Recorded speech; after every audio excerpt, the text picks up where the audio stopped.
Halo Sobat Mupi, kembali lagi bareng Mimin di channel Good Movie ID. Kali ini Mimin akan melanjutkan kisah Kinan di part 44. Seperti biasa, jangan lupa subscribe, like, and share agar channel ini segera tembus 10.000 subscriber. Dan untuk kalian yang mau traktir Mimin kopi, link traktir sudah Mimin siapkan di deskripsi ya. Oke lah, tanpa lama-lama kita meluncur gaskeun. Mereka pun akhirnya tiba di goa yang mereka tuju. Jihan yang membawa mapnya pun di sini berkata, "Ikutlah denganku semuanya. Map yang ada di tanganku ini adalah peninggalan dari seorang senior dengan skill vision yang sangat kuat. Kita dapat menghindari mara bahaya yang ada di goa Blood Scorpion ini dengan mengikuti isi daripada map ini." Tapi di sini sepertinya Wukong ingin mengetes kemampuan Kinan. Wukong lalu berkata kepada Zihan, "Tunggu sebentar, Zihan. Kurasa Kinan memiliki kemampuan yang cukup hebat. Jadi kenapa kau tidak kemari saja dan biarkan Kinan menunjukkan jalannya pada kita?" Tanpa basa-basi lagi, Kinan pun langsung menunjukkan arah kepada mereka.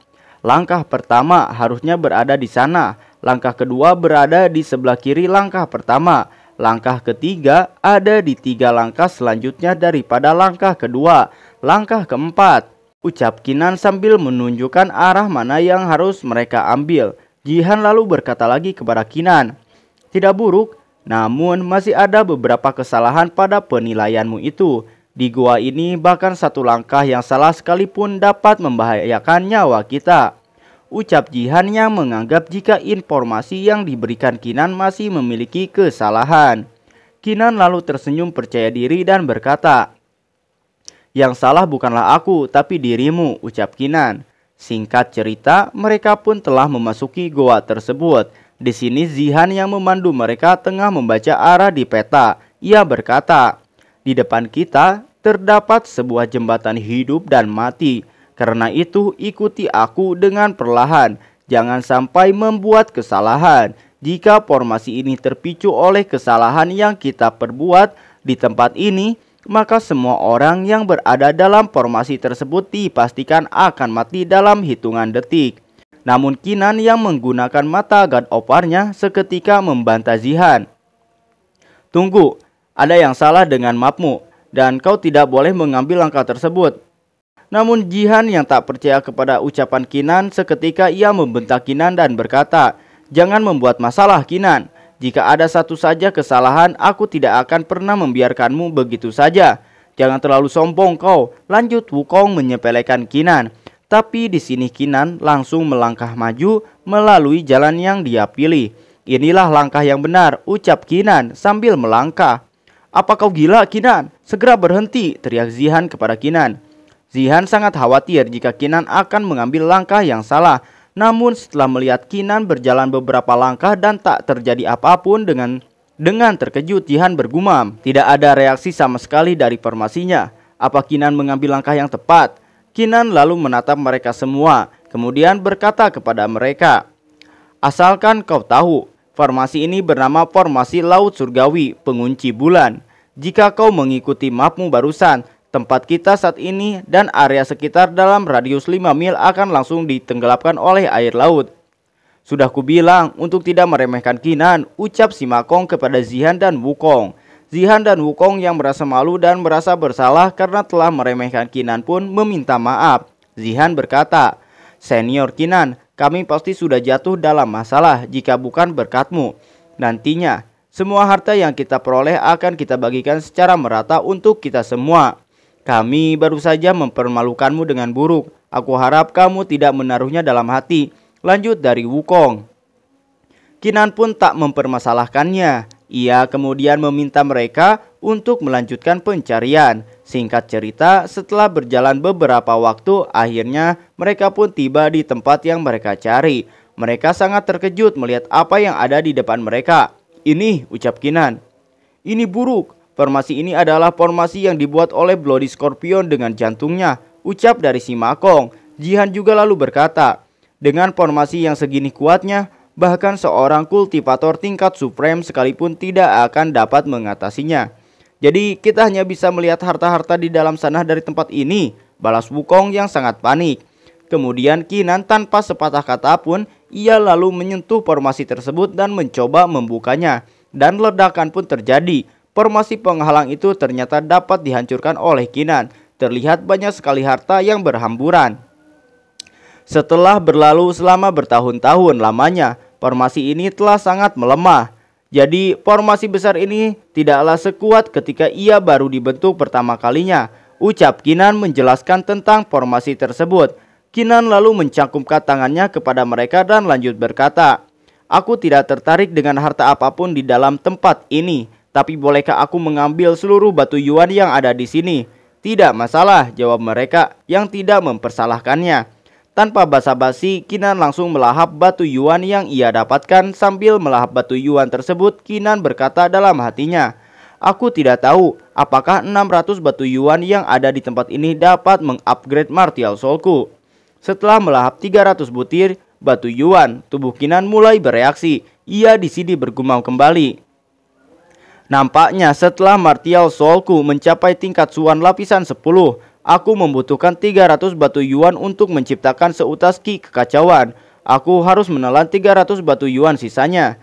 Tapi ketika ia akan melanjutkan memakan sisa dari batu yuan, sesuatu dengan cepat tiba-tiba muncul. Seekor kucing kecil tiba-tiba mencuri harta yang telah mereka temukan. Tentu saja Qinan tidak tinggal diam. Ia bersiap melancarkan serangan untuk menghentikan kucing tersebut. "Beraninya kau mengambil barang milikku? Jangan lari kau," ucap Qinan sambil mengejar si kucing. Qinan menggunakan mata kiri God of War untuk menyerangnya, namun si kucing cukup lincah. Serangan Qinan berhasil ia hindari. Ia lalu melompat dan dibawa terbang oleh seekor burung. Kucing tersebut cepat melirik ke arah Qinan dan menganggap dirinya telah lolos dari Qinan. Tapi Qinan, dia tidak menyerah begitu saja. Ia takkan membiarkan hartanya dicuri dengan mudah. Ia lalu menyerang burung itu dan kali ini serangannya berhasil mengenai target. Burung itu pun merasa kesakitan dan melepaskan si kucing nakal.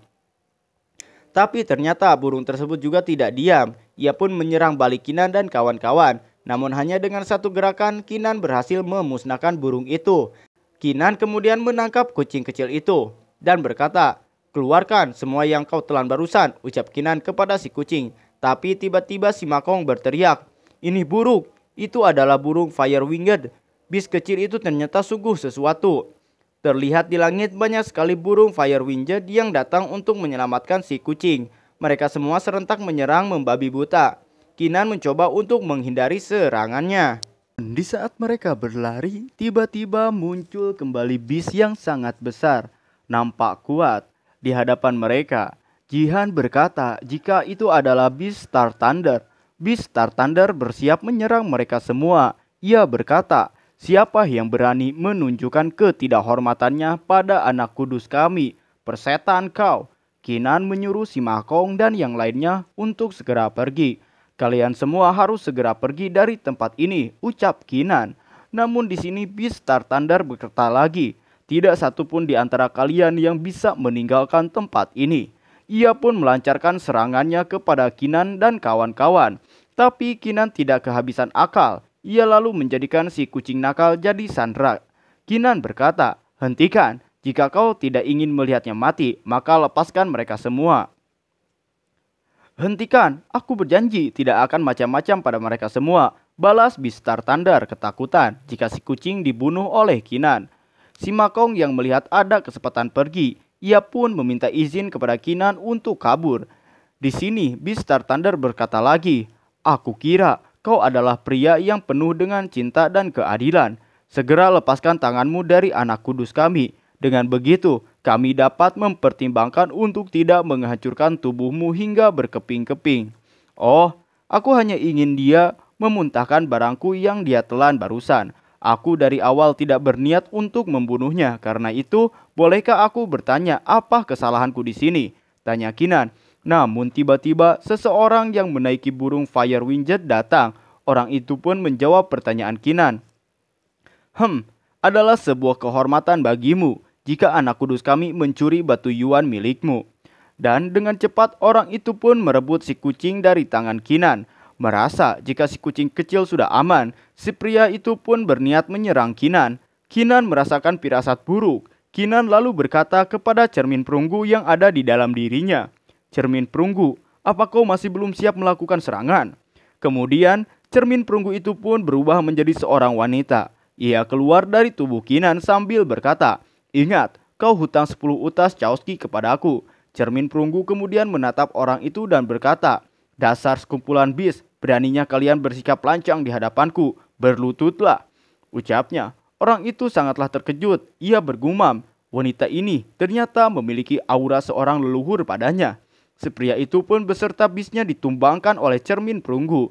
Ia pun segera bersujud dan meminta maaf. Tiba-tiba, seseorang muncul lagi dari sebuah portal. Ia pun berkata, "Senior, mohon tunjukkan pengampunanmu." Cermin perunggu pun menjawab, "Anak kudus yang kalian berdua rawat memiliki bakat yang cukup bagus demi leluhurmu. Aku akan mengampuni nyawa kalian hari ini. Akan tetapi, jika aku tidak salah, kau seharusnya sudah akan meneroboskan. Dia memiliki kesempatan untuk membantumu di sini. Namun itu akan bergantung apakah dia bersedia membantumu atau tidak." Ucap cermin perunggu menunjuk Kinan jika Kinan bisa membantu orang itu. Lalu orang itu pun mencangkupkan tangannya kepada Kinan kemudian berkata, "Nak Kinan, aku adalah Lei Bao. Baru saja kedua klien kami telah menyinggungmu. Aku harap kamu dapat memaafkan kami." Aku penasaran, apakah yang dikatakan senior tadi benar-benar atau tidak? Apa jangan-jangan dia sedang membicarakan soal Chowski milikku tadi? Jawab Kinan. Lei Bao yang melihat Chowski pun sangat terkejut. Ia kembali berkata, "Kinan, aku memiliki sebuah permintaan. Apakah orang tua ini bisa mendapatkan seutas Chowski milikmu itu? Aku ingin menawarkan harta paling berharga klienku sebagai gantinya. Aku dapat memberikanmu seutas Chowski, tapi bis kecil ini harus memuntahkan seluruh batu yuanku yang ditelan olehnya." Balas Kinan. Namun tampaknya si kucing mungil tidak mau memuntahkan barang curiannya. Hingga Lei Bao pun membentak kucing mungil itu. Akhirnya kucing itu pun memuntahkan semua batu yuan dan harta karun lainnya. Lei Bao kemudian memberikan harta karun yang ia janjikan kepada Kinan. "Ini adalah harta paling berharga milik klienku, Sumsum Thunder Marrow." Setelah itu Kinan pun memberikan Chowski-nya kepada Lei Bao. Seketika Lei Bao pun menerobos. Ia sangat senang dan berterima kasih kepada Kinan. Si pria botak lalu menghampiri Kinan. Diketahui ia bernama Pak Tua Huo. Pak Tua Huo lalu berkata kepada Kinan, "Nak Kinan, aku penasaran, dari manakah kamu mendapatkan Chowski ini? Apakah masih ada Chowski pada dirimu?" Pak Tua Huo, "Chowski ini sangatlah langka. Mendapatkan seutas saja sudah merupakan sebuah keberuntungan yang sangat besar. Kamu tidak boleh berharap terlalu banyak soal ini," ucap Lei Bao kepada Tetua Huo. Namun di sini Kinan menjawab pertanyaan Tetua Huo. "Oh, asalkan kalian memiliki batu yuan untuk ditawarkan padaku, aku dapat memberikanmu seutas Chowski." Mendengar jawaban Kinan, Tetua Huo pun langsung mengeluarkan semua batu yuan yang ia miliki. Kinan pun langsung melahap semua batu yuan tersebut. Kemudian Kinan bergumam, "Masih tidak bereaksi, lupakan saja, aku tidak sedang terburu-buru," gumam Kinan. Setelah itu pun ia menepati janjinya memberikan Chowski kepada Tetua Huo. Tetua Huo kemudian berterima kasih kepada Kinan sambil berkata, "Terima kasih Nak Kinan, aku ingin menawarkan klan paling berharga milik klanku, The Fire Heart, sebagai ganti Chowski tersebut. Ini adalah sebuah harta yang dapat dipadatkan setelah ditransformasi sebanyak 3 kali dan memiliki misteri jejak api Phoenix di dalamnya." Setelah menerima hadiah dari dua tetua, Kinan lalu bertanya, "Ngomong-ngomong, apakah ada sebuah tempat bagiku untuk bermeditasi dan berlatih di sini? Jika Tuan Muda Kinan tidak apa, Anda dapat pergi ke teritori klanku untuk bermeditasi dan berlatih di sana." Jawab Lei Bao. Kinan pun segera pergi ke tempat yang disebutkan oleh Lei Bao. Dan singkat cerita, Kinan pun telah berlatih selama 1 bulan. Di sini tampak aura Kinan semakin kuat. Ia lalu bergumam, "Sumsum Thunder Marrow dan The Fire Heart yang diberikan padaku tadi sungguh pantas disebut sebagai harta paling berharga di klan mereka. Keduanya bahkan ternyata dapat meningkatkan level martial soulku sebanyak 2 level. Jika bukan karena cermin perunggu yang menelan 2 utas ki kekacauanku, Next Gen Soulku sudah pasti akan memiliki 10 utas Golden Ki. saat itu terjadi, Nascensolku pasti akan dapat memicu tribulasi surgawi bagiku untuk menerobos ke ranah selanjutnya. Lupakan saja, 1 bulan telah berlalu. Ini saatnya bagiku untuk keluar dari gerbang tersebut, ucap Kinan. Kinan kemudian bergumam lagi, aku dikejar dan diincar oleh Yang Taitian sebelumnya. Namun kali ini aku akhirnya dapat menghancurkannya. Setelah keluar dari pengasingan, Kinan lalu ditemui oleh Lei Bao dan Tetua Huo. Mereka kemudian memberikan token milik klan mereka masing-masing kepada Kinan. Mereka kemudian berkata, Tuan Muda Kinan, ini adalah token dari kedua klan kami. Jika kamu berada dalam bahaya di masa depan, kamu dapat meminta bantuan kami melalui token ini. Terima kasih banyak. Aku pamit undur diri terlebih dahulu kalau begitu, jawab Kinan berpamitan. Setelah itu Kinan kembali ke gua Bloody Scorpions. Di sana telah ada Simakong yang menunggunya. Simakong melambaikan tangannya dan berkata, Kinan, sudah kuduga kau pasti akan baik-baik saja. Kau datang di waktu yang tepat. Putri Miao Miao baru saja mengirimmu sebuah pesan. Ayo segera pergi ke lokasi peninggalan harta milik Lord Azure Dragon. Mendengar perkataan Simakong, Kinan pun sangat terkejut, bahkan sampai mengeluarkan keringat.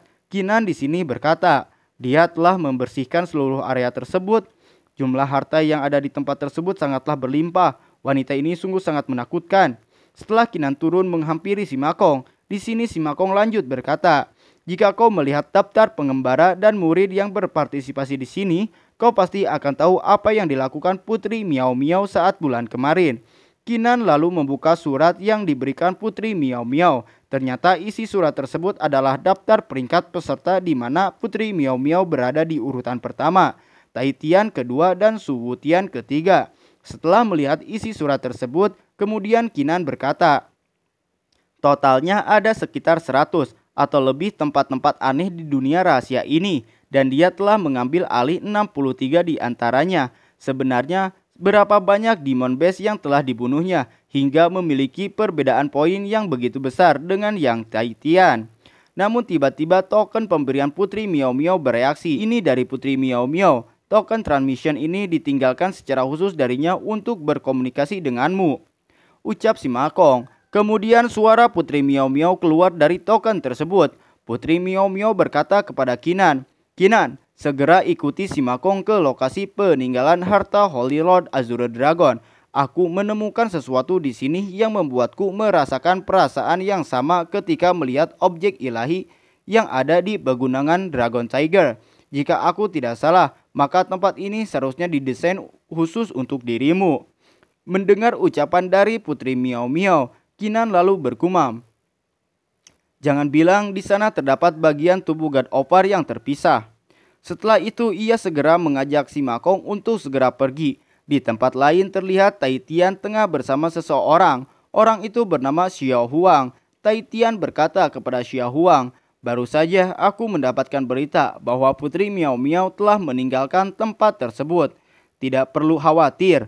Putri Miao Miao pasti akan meminta Kinan untuk pergi ke lokasi peninggalan Holy Lord Azure Dragon.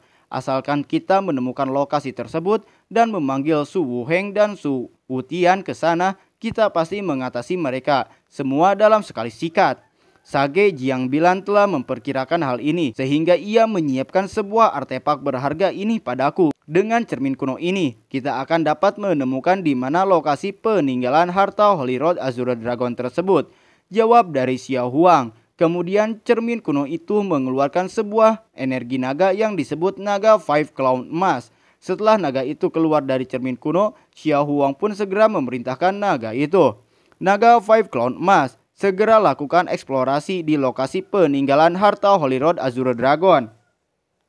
Naga tersebut pun segera bergas pergi. Sedangkan di sisi Kinan, ia pun telah sampai di tempat harta peninggalan Holy Master.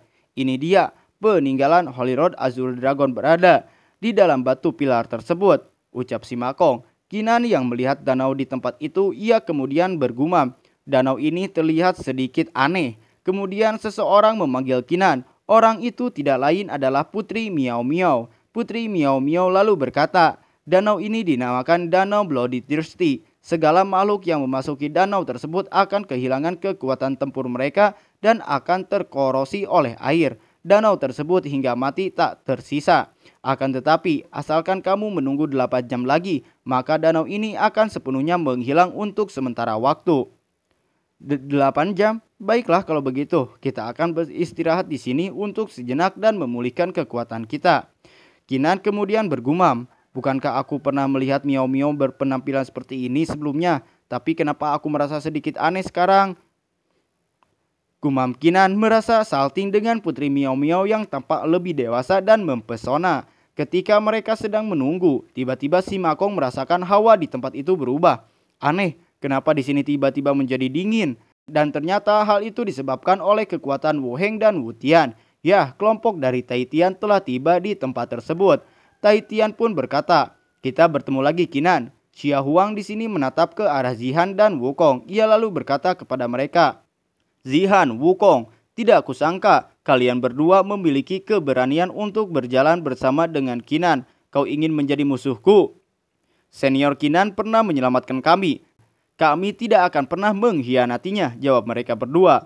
Setelah berbicara dengan mereka, Xiao Huang lalu menghadap Kinan dan memperkenalkan dirinya. "Kinan, namaku adalah Xiao Huang. Aku adalah kakak Xiao Feilong. Aku kemari untuk berpartisipasi dalam kompetisi 16 Weeks dan dipercayakan oleh saudaraku untuk mengambil nyawamu di kompetisi ini. Kau tidak seharusnya terus-menerus mempermalukan Jiang Bilan yang merupakan wanita pujaan saudaraku. Kalau begitu, ketika kompetisi ini berakhir, aku pasti akan secara pribadi pergi mengunjungi adikmu, Xiao Zonghuang, untuk memberi hormat," jawab Kinan. Tiba-tiba seseorang yang tidak lain adalah Holy Master keluar dari pilar yang ada di tengah danau. Holy Master berkata, "Ini waktunya. Aku tidak menyangka bahwa akan ada sebanyak ini yang menemukan lokasi peninggalan hartaku. Cobaan yang harus kalian selesaikan cukuplah mudah. Terdapat sebuah handframe pada pilar batu tersebut. Asalkan kamu dapat menekan telapak tangan kalian ke dalam batu tersebut, kamu dapat membuka patung pilar tersebut untuk mendapatkan harta peninggalanku. Dengan harta tersebut, kamu tidak akan menemui masalah apapun untuk meningkatkan kekuatanmu ke depannya." Dan setelah berkata seperti itu, ujian yang sebenarnya pun resmi dimulai. Kinan dengan cepat langsung melesat terbang ke arah pilar tersebut. Tai Tian menunjuk Kinan dan berkata, "Jangan biarkan dia kabur." Wu Tian pun berkata, "Aku akan menghentikannya." Ia mencoba menyerang Kinan, namun Kinan menyerang balik Wu Tian dengan jurus barunya yaitu Fire Phoenix. Wu Tian menggunakan Ice Shield untuk menahan serangan Kinan, namun serangan Kinan sangat kuat yang bahkan Ice Shield bisa dihancurkan dengan mudah. Tai Tian sangat terkejut. Ia berkata, bagaimana mungkin? Dia adalah Su Wu Tian, murid dengan kultivasi tertinggi kedua di peringkat pendaftar. Bagaimana mungkin? Dia bahkan tidak dapat menahan satupun serangan dari Kinan. Xiao Fang di sini berkata sambil mengeluarkan Martial Soul miliknya. "Kinan, kau tidak akan dapat memperoleh harta peninggalan tersebut." Ia lalu merapalkan mantra untuk mengaktifkan kekuatan Martial Soul caturnya. Martial Soul papan catur, kembalikan bumi dan langit. Semuanya hanyalah sebuah bagian dari papan catur ini. Setelah Martial Soul itu aktif, bidak dari catur tersebut masuk ke dalam tubuh putri Miao Miao dan Kinan, serta Tai Tian. Xiao Fang dan Tai Tian pun saling melirik, seperti merencanakan sesuatu. Xiao Fang lalu menarik dua bidak catur ke belakang yang tidak lain adalah Kinan dan putri Miao Miao. Lalu ia memajukan satu bidak catur yaitu Tai Tian. Seketika Kinan tertarik mundur ke belakang dan yang Tai Tian melesat maju ke depan. Tai Tian berkata, "Hartanya adalah milikku." Kinan melihat ke arah putri Miao Miao dan berkata, "Ini buruk. Papan catur Martial Soul ini akan mengubah kita menjadi bidak Xiao Hong." Putri Miao Miao sangat kesal. Kemudian ia mengeluarkan panji di tangannya. Sambil mengibarkan panji tersebut, Putri Miao Miao berkata, "Beraninya kau, putri ini akan membakar habis seluruh papan catur tersebut." Seketika Martial Soul papan catur milik Xiao Fang pun terbakar. Xiao Fang yang panik kemudian meminta bantuan Wu Tian dan Wu Heng untuk membantunya. Wu Heng dan Wu Tian pun mencoba menyerang putri Miao Miao. Namun Kinan menghancurkan serangan mereka dengan jurus Gathering Heavenly Strike. Di saat Kinan tengah disibukkan oleh Wu Tian dan Wu Heng, Tai Tian telah sampai di pilar itu. Di sini ia berkata, "Hahaha, Kinan, kekuatanmu sungguh mengejutkan, tapi kau masih terlalu lambat." Namun ketika ia menempelkan tangannya pada pilar tersebut, pilar itu tak memberikan respon sama sekali. Ia sangat terkejut. Ia lalu meminta Wu Heng, Wu Tian, Xiaofang untuk menghampirinya dan mencobanya. Namun sayang, setelah mereka mencoba menempelkan tangan mereka ke pilar batu itu, pilar batu itu sama sekali tidak merespon. Hal ini membuat Tai Tian frustasi. Ia berkata, "Bagaimana mungkin? Tidak ada satupun dari kita yang bisa mendorong batu pilar ini." Kinan kemudian datang dan berkata, "Biarkan aku mencobanya." "Kinan, kau pikir kau siapa? Bahkan banyak jenius langka yang mencoba membuka ini masih tidak dapat membukanya. Kau pikir kau bisa membukanya dengan kekuatan serendah itu?" Ucap Tai Tian meremehkan Kinan. Namun setelah Kinan menempelkan tangannya kepada batu pilar tersebut, batu pilar itu pun akhirnya merespon Kinan. Melihat jika batu pilar itu merespon Kinan, Tai Tian sungguh tidak percaya. Ia lalu berkata lagi, "Apa-apaan ini? Apa yang sedang terjadi? Bagaimana mungkin? Dia..." Dan tiba-tiba batu pilar itu pun meledak yang membuat keempat orang itu terpental ke belakang. "Ini tidak mungkin. Kinan, kau pasti telah bermain curang," ucap Tai Tian kembali. Di sisi Kinan, ia melihat harta peninggalan Holy Master yang ternyata adalah darah God of War. Kinan kemudian bergumam, "Ini bukan tempat yang aman bagiku untuk menyimpannya. Aku harus membereskan semua masalah di sini terlebih dahulu sebelum membawanya pergi." Setelah Kinan kembali ke daratan, Tai Tian pun berkata lagi kepada Kinan, "Kinan, serahkan harta tersebut dan aku akan mengampuni nyawamu." Kinan lalu membalas ucapan Tai Tian, "Aku bahkan belum membereskan dendamku padamu sebelumnya. Tapi sekarang kau ingin merampas barang milikku. Jangan salahkan aku, tidak memberi ampun padamu kalau begitu." "Tidak memberi ampun, sungguh lucu," balas Tai Tian juga. Tai Tian kemudian mengeluarkan pasukan Dark Red-nya. 16 pasukan kesatria Dark Red bergabunglah menjadi satu, ucapnya. Kinan kemudian mengeluarkan token lalu bergumam, "Sepertinya aku sungguh harus menggunakan token ini." Xiaofang yang melihat Kinan mengeluarkan token, ia juga tidak mau kalah. Xiaofang berkata, "Kinan, apa kau kira kau satu-satunya yang bisa memanggil bala bantuan dari luar?" Tidak hanya Xiaofang, Tai Tian dan Wu Tian juga menggunakan jimat pemanggil untuk memanggil bala bantuan. Seketika portal transportasi pun terbuka. Lalu 3 bis es, jiwa Master Puncak Yang dan wali kota Blood Slayer pun tiba di tempat itu. Tai Tian kemudian menyuruh mereka untuk membunuh Kinan. Wali kota Blood Slayer dan Master Puncak Yang pun menggabungkan serangan mereka yang dinamai Combination Strike untuk menyerang Kinan dan kawan-kawan. Demon Beast juga ikut menembakkan sebuah beam. Tapi seketika serangan mereka berhasil dihancurkan yang membuat tetua yang bertanya-tanya, "Apa itu? Itu tidak mungkin adalah puncak Master Duanmu dan Master Zhang. Bukankah mereka berdua pergi mengeksplorasi sebab dari mutasi Sea of Death?" Gumamnya. Kemudian di pihak Kinan terdapat banyak sekali base demon yang berada di pihaknya. Orang yang Kinan panggil tidak lain adalah tetua Huo dan Lei Bao. Pertempuran besar akan segera terjadi, di mana Kinan dengan bantuan 2 klan dan yang Tai Tian dengan bantuan 2 master. Keseruan apa yang akan terjadi? Tunggu kelanjutannya di part 45 mendatang. Jangan lupa untuk subscribe serta aktifkan lonceng notifikasi agar kalian tidak tertinggal. Part 44 Mimin cukupkan sampai di sini terlebih dahulu.